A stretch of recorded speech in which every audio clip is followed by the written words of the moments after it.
Friends and neighbors, this is Neil Street back again, having made it to the second break of another tournament on PokerStars, but this is a little different from my normal ones. It had the same buy-in, but it's called, instead of a bank, what they call the bankroll builder, which I've been playing almost exclusively lately. I decided to play something they're calling a hot 50K. So it's the same buy-in, but the structure is different. The blinds are different, and there you have to outlast more players in order to make the money in this. And in the bankroll builders, you have to outlast about 75% of the players, number of entries. And in these hot 50Ks, you have to outlast about 82 to 83% of the players. So it's harder. And but another difference is that they start you out with the bankroll builders. You only start out with 1,500 chips, and in these hot 50Ks, you start off with 5,000 chips.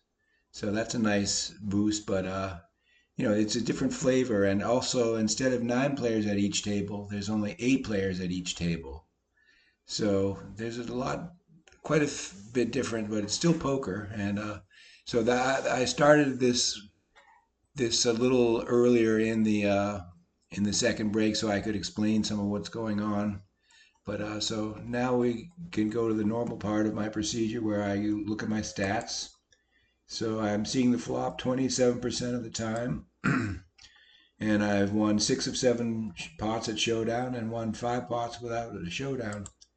And let me tell you what the money is up top. Another nice difference of these is you get the prizes are bigger percentages than what you get on the bankroll builders.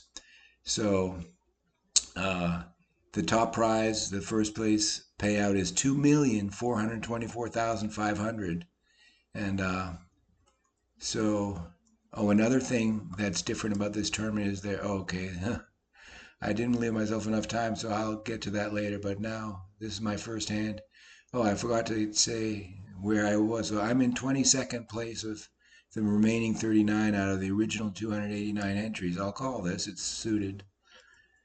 And what this is what's called a guaranteed tournament, which means it's called a 10 million guarantee, meaning even if not enough players entered in order for the house to make the money, they guarantee that the prize pool will be 10 million. But what it is kind of funny.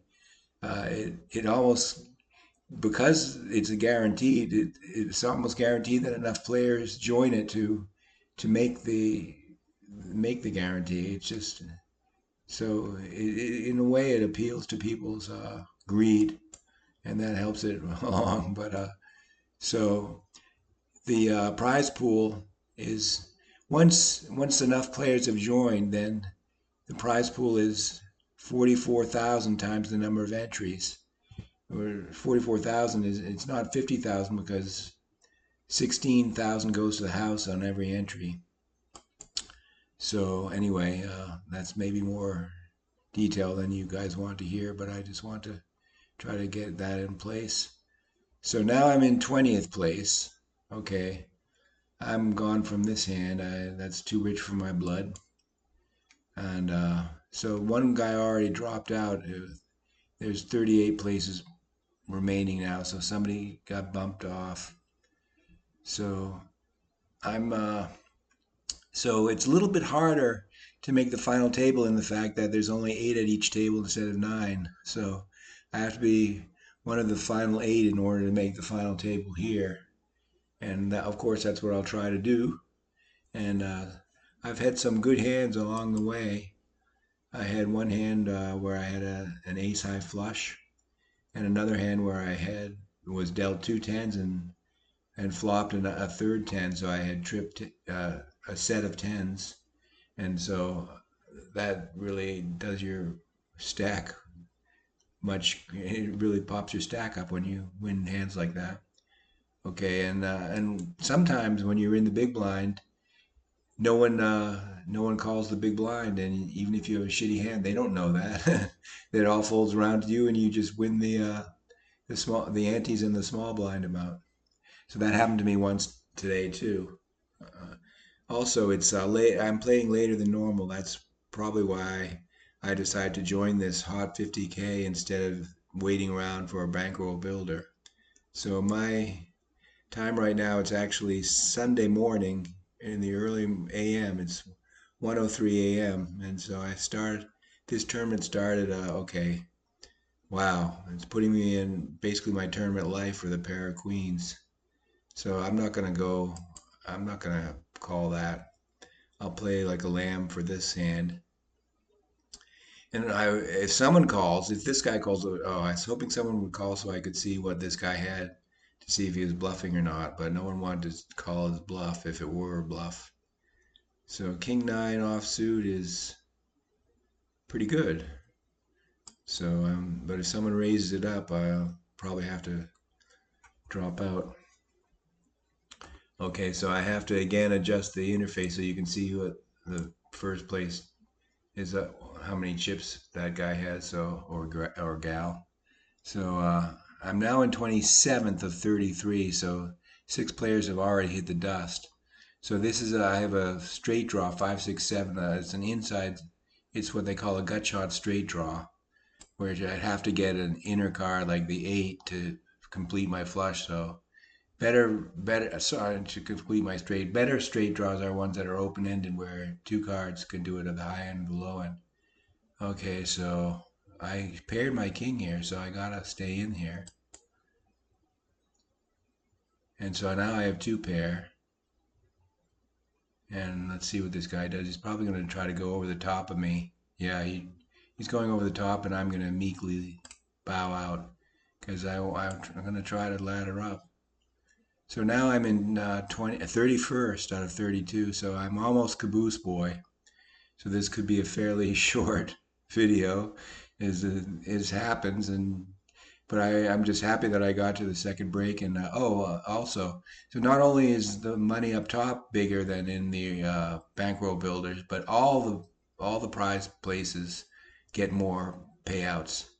So the min cash for this is 83,000 on a 50,000 buy-in. So that's 33 to the good just for min cash, which is much bigger than what you get on the bankroll builders for min cash. So this is a fold. 8 deuce offsuit is crap. So yeah, the blinds are going to be eating me up for fairly soon. In 3 hands, I'm going to get the big blind of 3,000, and let's see when it bumps up next. In 2 minutes, the blinds bump up again. They never go down. They always go up. So you have to try to keep pace with them, or your histoire. So that's an easy fold. 4-3 offsuit for tray. So I'm a little loquacious, but it's better than having all that a whole bunch of dead air, I guess. So now I'm 30th of 32. So what happens is sometimes you can just ladder up by you're in the bottom of the pack, but you somehow survive. And sometimes it's better to have a small stack because then it makes your decision making easier. You're either going to fold or you're going to shove, meaning put all your chips in. So it's sort of black and white poker. And but if you have bigger stacks, it's not so black and white. So it's harder to make decisions. But I like this hard decisions. I like the black and white just to try to ladder up. But if I have laddered up and I get near the end, then I want to be able to make decisions and make good ones. Okay, so King Jack offsuit. I'm going to get the big blind next time. This is a good enough hand to call because I could get crap next time. So I'm calling.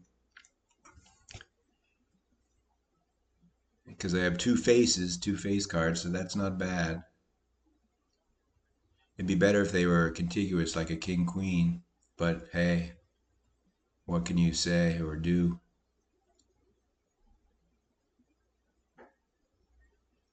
So I hope I pair one of them on the flop, or both. That would be great. It's possible to flop a full house, but pretty rare. So I'll just check this. If anyone bets, I'll probably be gone. Actually, I do have a straight draw, a gut shot straight draw here. If a 10 comes, then I'll have a straight, a queen high straight. So yeah, I think I better just turn into a lion for this one. And this will be a short video, but hey, I'm going for it. I want that 10. Okay, now someone made their flush draw if they had two diamonds. So that means I'm gone if they did. Or if someone has a queen, I'm probably gone too. But I have too many chips in there not to call. So we'll see. 0. 4.8. 0. Okay. I thought I was gone. So I ended up in 31st place for 98K, which is okay. Not too shabby. So that'll do it for now, and I'll see you guys later.